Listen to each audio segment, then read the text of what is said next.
Obrigada a todos. Prazerzaço estar aqui com vocês. Vou ser breve, sei que tem muitas pessoas cansadas, né? Mas é sempre muito legal quando a gente está lançando um livro novo, né? Infelizmente, a historiadora que escreveu esse livro comigo não pôde estar presente, ela também é de Salvador, mas é professora e o calendário dela apertado também, início de aulas, não pôde estar presente, Raio Paixão, mas em Salvador, em abril, estaremos lá novamente lançando o livro, por isso que eu chamei de pré-lançamento, porque só está uma mãe, né? Então, a outra mãe vai estar presente no próximo. Então, por que o nome Impacto Negro, né? O livro, essa é Raio Paixão, o livro fala... Pode parar, Bia. O livro fala sobre as personalidades negras que...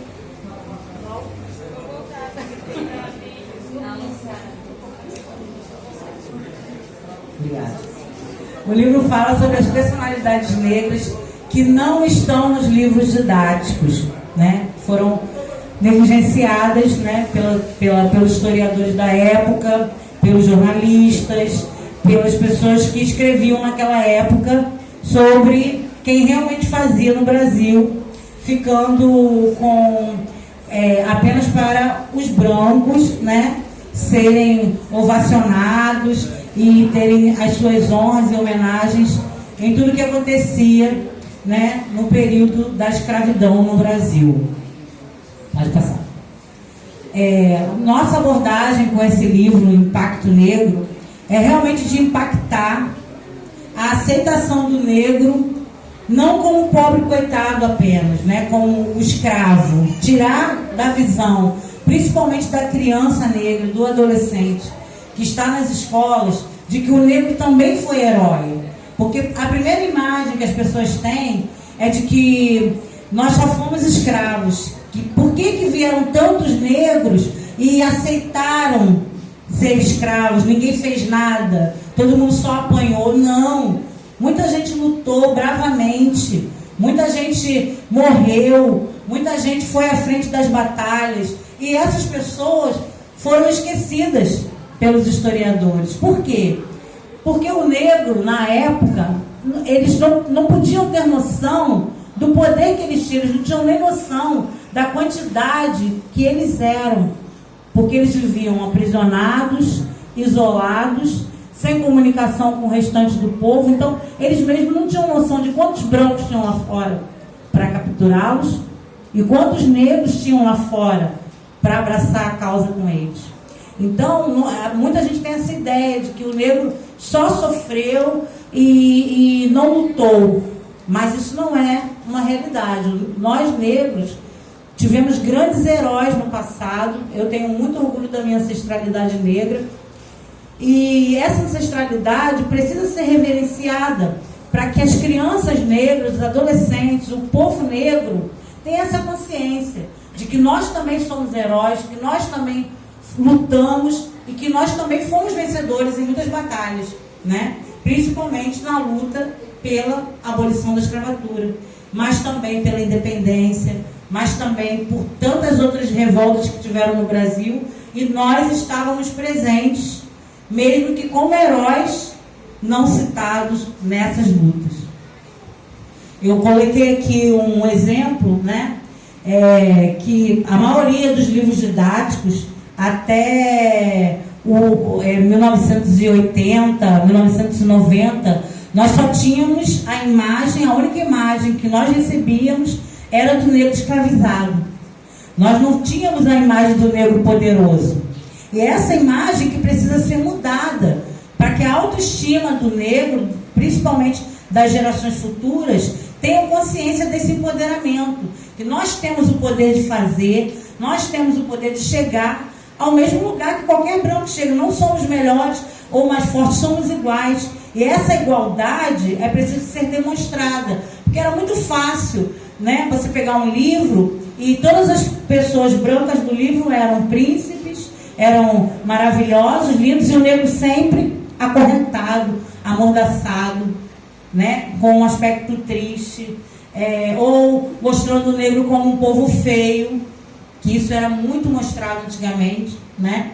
E hoje nós temos que mover, fazer esse impacto social para que dentro das escolas as crianças tenham consciência da sua beleza, da sua identidade, do seu poder e de que chegam onde eles quiserem. Não precisam achar que, porque eu sou negro, eu vou ser vou ter um emprego subalterno, vou ser somente faxineiro, empregado, motorista, como as TVs sempre mostravam também, que era onde colocavam o negro, né?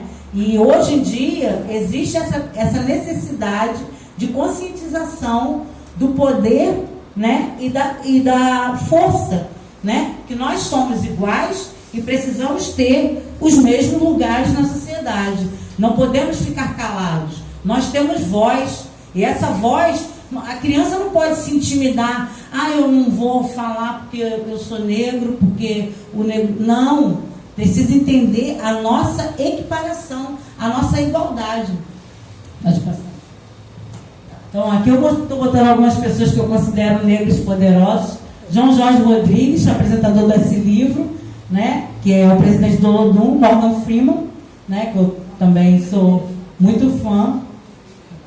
Doutora Luzlinda Valois, uma negra que nasceu pobre e chegou a ministra dentro do nosso país. Isso é um exemplo para qualquer criança, para qualquer adolescente, para qualquer adulto, para qualquer um de nós entendermos que a gente consegue chegar lá, né? Com o estudo, batalha. É claro que é mais difícil chegar lá.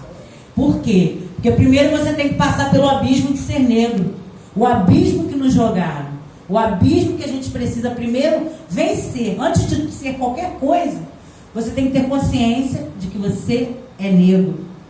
E essa consciência pode parecer muito superficial para quem nunca viveu na pele o racismo. Mas ela não é. Ela te amedronta, ela te bota para baixo, ela te faz entender que a sociedade às vezes não te quer. Porque essa é a visão do negro que está lá no abismo. Então, antes dele ser doutor, antes dele ser professor, antes dele ser médico, antes dele ser qualquer coisa, ele tem que entender que ele é negro. E essa consciência de que eu sou negro, mas eu preciso vencer esses paradigmas, ela é, com certeza, o degrau mais difícil de se subir. Mas a gente consegue. Vamos lá, pode passar. Aqui eu cito no livro, né, Zumbi dos Palmares, Quilombo dos Palmares. Esse é um grande exemplo da resistência negra, né? Em Palmares, porque muita gente não sabe, já chegaram a viver mais de 200 mil negros fugitivos. Mas eles não eram fugitivos escondidos. Eles tinham todo um sistema organizacional dentro do Quilombo. A própria capitania hereditária de Pernambuco temia o Quilombo dos Palmares. Primeiro pelo número, segundo pela organização, né? E apesar de ter sido destruído o Quilombo, né? Zumbi foi uma força, tanto que não há registro histórico sobre a existência de Zumbi dos Palmares. Zumbi dos Palmares é uma existência que para muitos historiadores citam como lendária. Por quê? Qual jornal dirigido por branco, escrito por branco, daquela época, iria dar poder a um negro, dizer que eles viviam de forma organizada, que eles vendiam mercadoria para a capitania hereditária, né? Eles não se mantinham apenas por escambo, não. Eles eram negociadores. E os compradores eram das capitanias de Pernambuco. Então, eles tinham uma organização de venda de cana-de-açúcar, de café, grande dentro do Quilombo. 200 mil pessoas vivendo dentro do Quilombo. E não há nenhum registro histórico de Zumbi dos Palmares.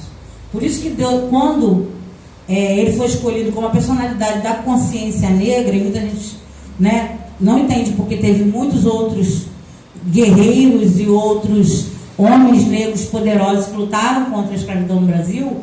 Zumbi dos Palmares, ele fez a diferença pelo quesito força e por poder aliar não apenas as forças negras, mas as forças brancas também. Além de negros, no Quilombo de Palmares viviam índios e viviam brancos. esse é o motivo de não estarem nos livros, né?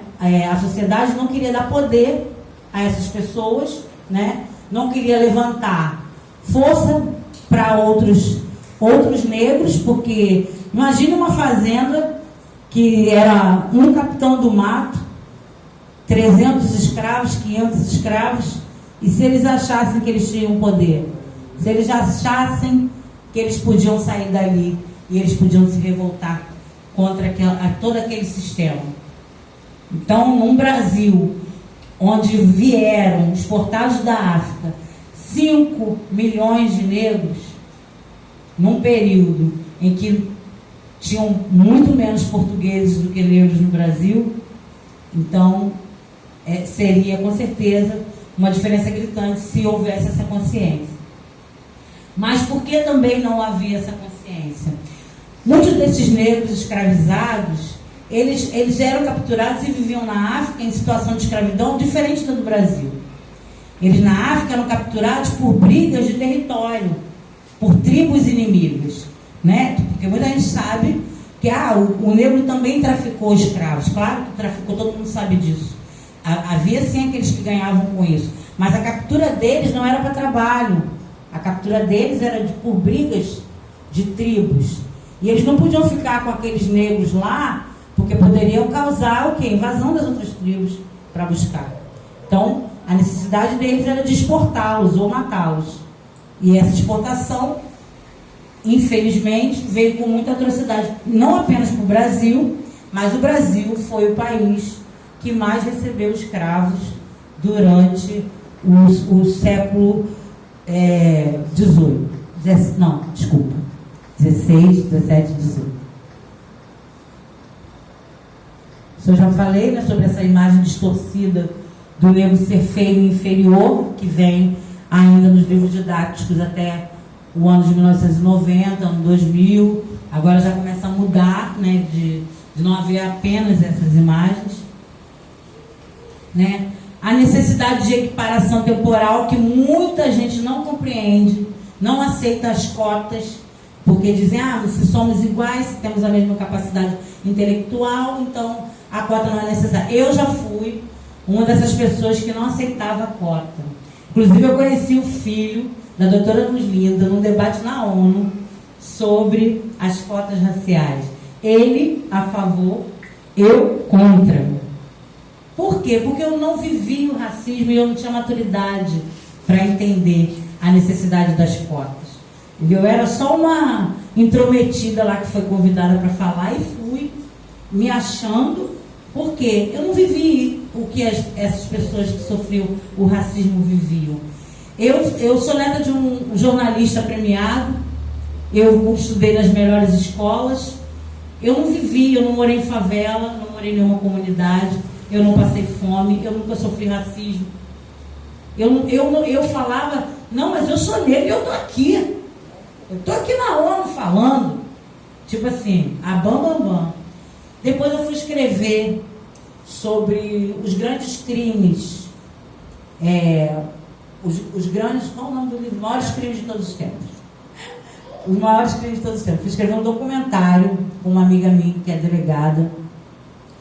E qual foi a minha prova para escrever o livro? Parte para dentro dos presídios.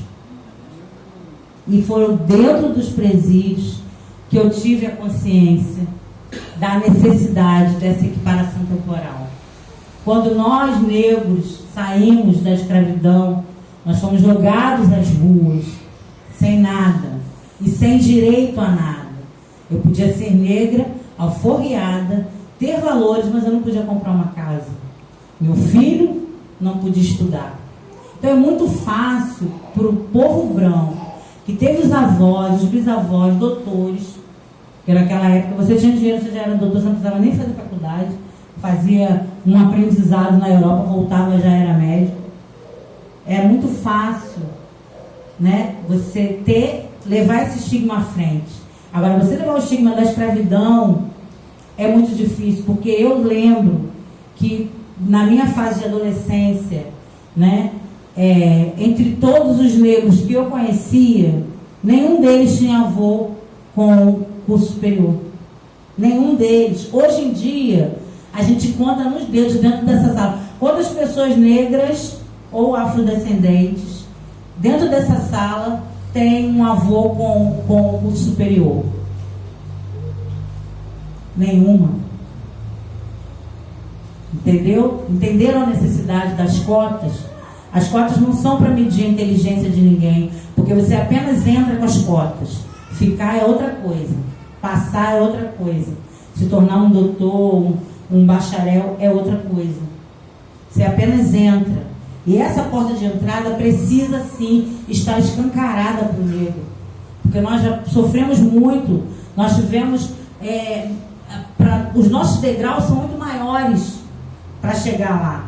São muito maiores, porque o nosso passado, nós não viemos com herança.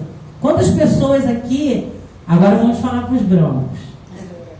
Quantas pessoas aqui tiveram alguma herança da família?